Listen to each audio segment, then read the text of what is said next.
تو وہ دینار بچے سارے جا رہے تھے، تو ان میں سے حضرت عمر کے ایک بیٹے کو چھوٹے کو بلایا اور بلا کے کہا پتر یہ دینار لے لو۔ حضرت عمر نے دیکھا کہ بیٹے کے ہاتھ میں دینار بھی ہے اور گھر میں قالین بھی ہے۔ ایک موقع پہ وہ قالین گیا، ایک موقع پر بچے کو ایک دینار دیا۔ تو حضرت عمر اپنی اہلیہ سے پوچھنے لگے یہ کہاں سے آیا قالین؟ کہا جناب ابو موسیٰ اشعری رضی اللہ تعالیٰ عنہ نے بھیجا ہے۔ بیٹے سے پوچھا دینار کہاں سے آیا؟ کہا مجھے انہوں نے ہی دیا ہے۔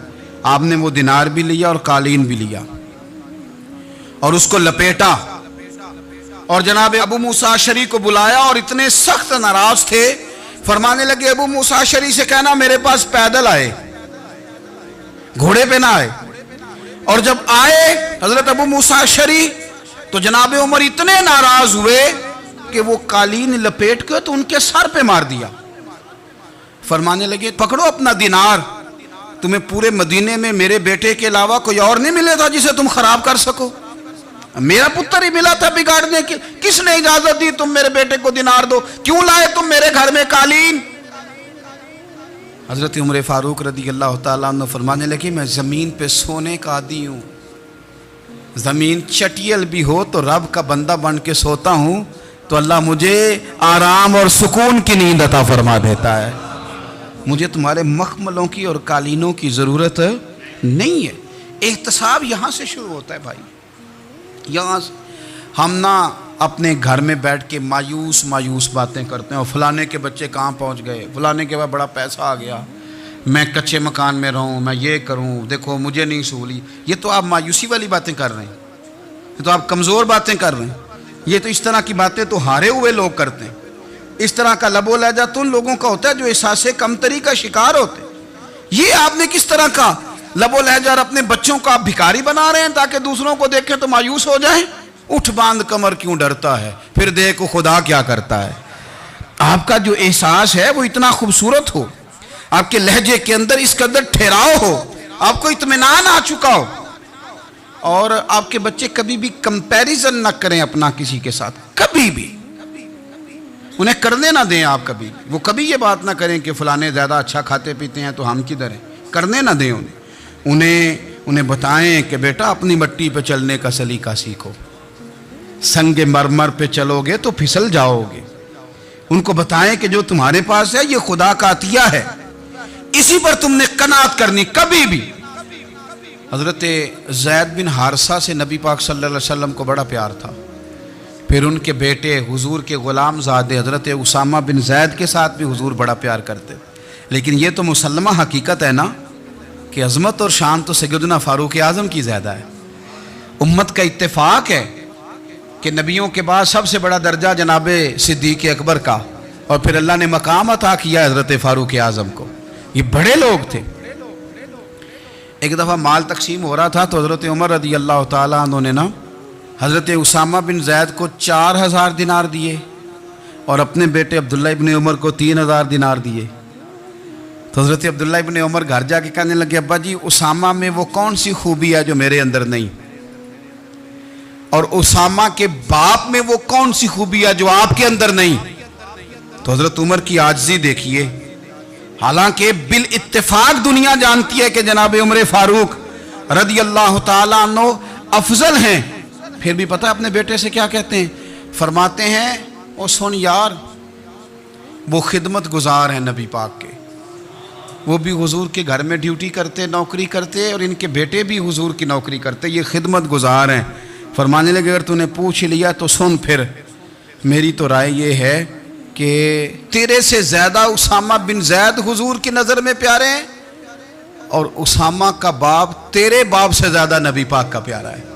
کوئی کمپیریزن کرنے نہیں دیا، بچوں کو کسی ایسی جگہ کھڑے ہونے نہیں دیا، فرمایا یہ وجہ ہے، یہ انداز ہے کہ تو زیادہ پیارا ہے۔ حضرت عمر فاروق رضی اللہ تعالیٰ عنہ پسند نہیں کرتے تھے، ذرا برابر بھی پسند نہیں کرتے تھے کہ کوئی شخص اور مال آتا تو اپنے رشتہ داروں کو نوازنے سے بچتے۔ مال غنیمت آتا ہے نا، ہمارے ہاں تو اللہ خیر کرے جب کوئی بندہ کونسلر بنتا ہے، چیئرمین بنتا ہے تو ٹھیکہ کس کو دیتا ہے؟ کوئی چلو بھتیجا مل جائے، کوئی بھانجا مل جائے، کوئی چھوٹا بھائی، اسے بھی کام مل جاتا ہے ساتھ۔ نوازنے پہ لوگ آتے ہیں تو وہ تلاش کرتے ہیں کہ کہاں کو میرا ہے، وہ ٹینڈر ہی ان کے نام کے پاس ہوتے ہیں جن کی طرف ذرا نظر کرم زیادہ ہوتی. حضرت عمر فاروق مال تقسیم کر رہے تھے تو بیٹی آگے کہنے لگی ابا جی رشتہ داروں کا بھی حق ہوتا ہے, آپ سب کو دیتے ہیں, آپ کے اپنے آپ کے قریب ہی نہیں آتے. تو حضرت عمر فاروق نے کیا لفظ کہے, کیا حقیقت ہے, کیا حسن ہے. فرمانے لگے پتر یہ مال تیرے باپ کا نہیں مسلمانوں کا ہے, جب تیرے باپ کا ذاتی مال ہوگا تو اپنے رشتہ داروں کو دے گا, یہ مسلمانوں کا مال ہے, یہ اسی حساب سے تقسیم ہوگا جو عدل کا حساب ہے, جو ترازو ٹھیک ہے. فرمایا تو مجھے یہ مشورہ نہ دے, یہ مسلمانوں کا مال. یہاں سے نظام احتساب شروع ہوتا ہے, یہاں سے انسان آگے بڑھتا ہے, اور پھر کوئی تکلف نہیں کسی پر حضرت عمر کا, کوئی چھوٹا ہے یا بڑا ہے. حضرت ابو سفیان رضی اللہ تعالیٰ عنہ سردار رہ چکے ہیں مکے کے, بڑے آدمی, لیکن نظام احتساب میں کوئی چھوٹا بڑا نہیں ہوتا. حضرت عمر فاروق مکہ مکرمہ گئے تو لوگوں نے کہا حضور جناب ابو سفیان نے نا گلی میں پتھر رکھے اور بہت سارے لوگوں کو رستوں میں تکلیف ہو رہی ہے. تو حضرت ابو سفیان رضی اللہ تعالیٰ عنہ سے بھی لوگ کہہ دیتے تو وہ بھی اٹھا دیتے, لیکن لوگوں نے چونکہ وہ سردار تھے, بڑے تھے, تو لوگوں نے ان سے کہا نہیں. حضرت عمر جب آئے تو کہا تو جناب عمر نے پرواہ نہیں کی, خود آئے جناب ابو سفیان سے کہا یہ پتھر آپ نے رکھے؟ کہا حضور ہاں. فرمایا یہ بھی اٹھائیے, یہ بھی اٹھائیے, یہ بھی اٹھائیے. جب وہ اٹھا رہے تھے تو حضرت عمر کہہ رہے تھے شکر نہیں اللہ کا کہ عمر کہہ رہے ہیں اور ابو سفیان مانتے جا رہے ہیں. شکر نہیں, یہ نظام احتساب ہے کہ بڑا ہو یا چھوٹا ہو اس کو یہ حق حاصل نہیں ہے کہ مسلمانوں کو وہ کسی تکلیف میں کسی بھی صورت میں مبتلا کرے, کہیں بھی کسی جگہ بھی, اس کو یہ والی اجازت نہیں. حضرت سیدنا عمر فاروق رضی اللہ تعالیٰ عنہ. پھر ایک اور بات تھی, میں کئی دفعہ یہ بات کہتا ہوں اور مجھے ذاتی طور پر اس کا بڑا تجربہ ہے.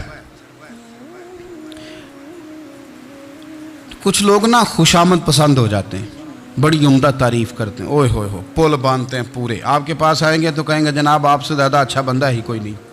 تو وہ نا آپ سے کام نکلواتے ہیں, پھر وہ کسی دوسرے کے پاس جاتے ہیں تو اسی طرح کا رویہ وہ دوسروں کے ساتھ کرتے ہیں. یہ عام لوگوں میں بھی مرض ہوتا ہے, عام لوگوں میں بھی. اور بادشاہ ہو بندہ اگر, پھر تو اس کا دل کرتا ہے میں اگر بادشاہ سلامت ہوں تو دو چار بندے دیہڑی پہ رکھ لوں پر میری تعریف ضرور کریں. پابندی ہوتی ہے, لوگ یہ کام بڑے شوق سے کرتے ہیں. اور شیخ سعدی فرمایا کرتے تھے لکڑی کو گھن کھا جاتی ہے اور بڑے لوگوں کو خوشامد کھا جاتی ہے خوشامد. حضرت عمر فاروق رضی اللہ تعالیٰ عنہ اس معاملے میں بھی بڑے مضبوط تھے. ویسے مجھے اور آپ کو اچھا کون لگتا ہے؟ ہماری غلطیاں بتانے والا. ہمارے ایسا فرمایا کرتے تھے اپنے دشمنوں کی باتوں پر بھی غور رکھو, تمہارے دشمن تمہیں نکھار دیتے ہیں, تمہارے اندر جو کوتاہیاں ہوتی ہیں وہ تمہیں پتہ چل جاتی ہیں کہ یہاں میری اصلاح ہو رہی, ان پر غور کرو وہ کیا کہتے ہیں. حضرت عمر فاروق کی تعریف کی ایک بندے نے, کمال تعریف کی. وہ اس کا خیال تھا کہ رزلٹ بڑا شاندار آئے گا, بادشاہ کی تعریف ہوتی تھی تو پھر تھیلی جاتی تھی اشرفیوں کی, کمال رزلٹ آئے گا. تو حضرت عمر جب وہ پوری کر چکا نا بات تو فرمانے لگے تو خود بھی ہلاک ہوا اور مجھے بھی ہلاک ہی کر دیا ہے, خود بھی تباہ ہوا ہے مجھے بھی تباہ کر دیا. کس طرح کی باتیں کر رہا ہے. ایک بندہ اور آیا اور اس نے آ کے کہا کہ پوری امت میں سب سے افضل ہے فاروق اعظم آپ ہی ہیں. تو حضرت عمر فاروق فرمانے لگے تجھے تیری ماں روئے, ابو بکر تجھ سے بھی افضل تھے, تیرے باپ سے بھی افضل تھے, اور صدیق اکبر مجھ سے بھی افضل ہے اور میرے باپ سے بھی افضل ہے. یہ تو کس طرح کی بات کر رہا ہے. یہاں ہر شے ہضم نہیں ہو جاتی, فوری طور پہ لوگ ڈکار بھی پورا نہیں لیتے. قرآن مجید نے کہا فَلَا تُزَكُّوا أَنفُسَكُمْ هُوَ أَعْلَمُ بِمَنِ اتَّقَىٰ, اپنے منہ سے نہ کہو میں پاک صاف ہوں, اللہ زیادہ بہتر جانتا ہے کہ تم میں سے پرہیزگار کون ہے. اپنے منہ سے تعریفیں کرتے کراتے ہو, یہ مزاج چھوڑ دیں.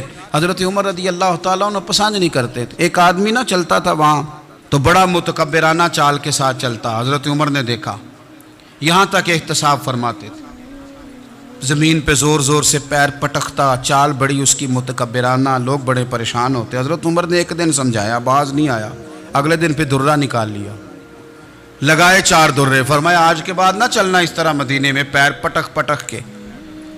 اس وقت تو اسے غصہ لگا, لیکن کچھ دیر کے بعد نا جب غصہ اترا تو حضرت عمر کے پاس آیا، کہنے لگا حضور اللہ آپ کا بھلا کرے، آپ نے درے نہیں مارے، آپ نے تو شیطان بھگا دیا جو میرے ساتھ چمٹا ہوا تھا، چمٹا ہوا شیطان آپ نے مجھ سے بھگا دیا ہے۔ یاد رکھیں مسند امام احمد بن حنبل میں حدیث ہے، اللہ کے پیارے رسول صلی اللہ علیہ وسلم فرماتے ہیں جو دنیا میں متکبرانہ چال کے ساتھ چلتا ہے نا، قیامت کے دن وہ اللہ سے اس حال میں ملے گا کہ رب اس سے ناراض ہوگا، متکبرانہ چال سے نہیں چلیں گے۔ تو حضرت فاروق اعظم رضی اللہ تعالیٰ عنہ کا یہ طریقہ تھا کہ آپ خیال کرتے، اور پتہ ہے کس طرح کا آپ کا مزاج تھا، فرماتے تھے تقسیم کرو، دوسروں کا بھی خیال رکھو۔ جس طرح بندہ دیوانہ وار نہیں لوگوں کا خیال رکھتا کہ بندہ بگڑے کوئی نہ، دیوانہ وار۔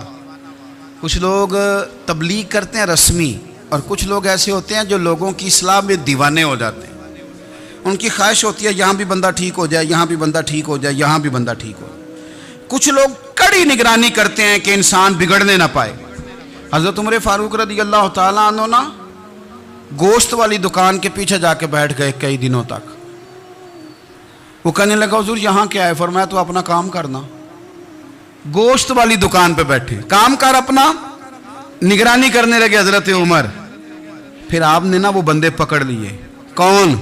جو 2 دن مسلسل گوشت خریدنے آئے، پکڑ کے کھڑا کر لیا۔ فرمایا تو کل بھی گوشت لینے آیا تھا؟ حضور ہاں۔ فرمایا آج پھر کھائے گا؟ حضور جی۔ تو آپ فرمانے لگے کیا تیرے محلے سے غربت ختم ہو گئی ہے؟ تیرے رشتہ دار سارے پیٹ بھر کے کھاتے ہیں، تو 2 دن گوشت لینے آتا ہے؟ فرمایا آج کے بعد مسلسل گوشت لینے آیا تو درے سے ماروں گا، خبردار یہ کام نہ کرنا۔ یہاں تک نظام احتساب کا جب خیال رکھا جائے پھر حالات بگڑا نہیں کرتے، پھر وہ قابو میں رہا کرتے۔ حضرت عمر فاروق رضی اللہ تعالیٰ عنہ اس ترتیب کے ساتھ اصلاح کرتے، اس ترتیب کے ساتھ۔ سیدنا فاروق اعظم رضی اللہ تعالیٰ عنہ کی ایک بات آخر میں عرض کرنی ہے، وہ میں بھی اپنے اوپر لاگو کروں، آپ بھی غور کریں۔ حضرت عمر فاروق رضی اللہ تعالیٰ عنہ نے نا خط لکھا حضرت ابو موسیٰ اشعری کو۔ آپ فرمانے لگے یاد رکھنا جو گورنر، جو امیر اپنے رب کریم کی فرما برداری کرتا رہتا ہے نا، اس کی رعایا بھی اس کی فرما برداری کرتی ہے، اور جو لوگ اپنے رب کریم کی فرما برداری چھوڑ دیتے ہیں پھر جنہوں نے ان کی فرما برداری کرنی ہوتی ہے وہ ان کی فرما برداری چھوڑ دیتے ہیں۔ آپ نے سپہ سالاروں کو خط لکھے تھے، فوج کے جو جرنیل تھے، کمانڈو تھے، ان کو خط لکھے تھے، فرمایا جو سپاہی نماز نہیں پڑھتا اسے فوج سے نکال دو، اور ساتھ لکھا تھا یاد رکھو جو رب کا وفادار نہیں وہ ہمارا کیسے ہو سکتا ہے، نکال دو ان لوگوں کو، فوج سے الگ کر دو۔ ہم آج جو بے پناہ پریشان ہیں، ہمارے بچے بات نہیں مانتے، شاگرد بات نہیں مانتے، ہم شکوے کرتے ہیں، بے ادبی بڑھ گئی۔ ادب کے ساتھ میں گزارش کروں گا بڑوں کی بارگاہوں میں، جو میری طرح کے بڑے بنے ہوئے ہیں، بزرگوں سے نہیں بات کرتا، ان سے میں کہوں گا کہ ہمیں ایک دفعہ اپنے اوپر بھی تو غور کر لینا چاہیے، کہیں ایسا تو نہیں ہے کہ ہم جب تک اللہ تعالیٰ کے فرما بردار تھے، جب تک ہم تقوی کے معیار پر تھے، ہماری بات ماننے والے ہماری بات مان رہے تھے، کہیں ایسا تو نہیں کہ ہم اس معیار سے ہل گئے ہیں تو اب جو ہمارے فرما بردار تھے وہاں سے ہل گئے۔ حضرت عمر رضی اللہ تعالیٰ عنہ فرمایا کرتے تھے کہ لوگوں کو عجب میں مبتلا نہیں ہونا چاہیے، خود پسندی کا جو ماحول ہوتا ہے اس سے لوگوں کو ہمیشہ نکلنا چاہیے۔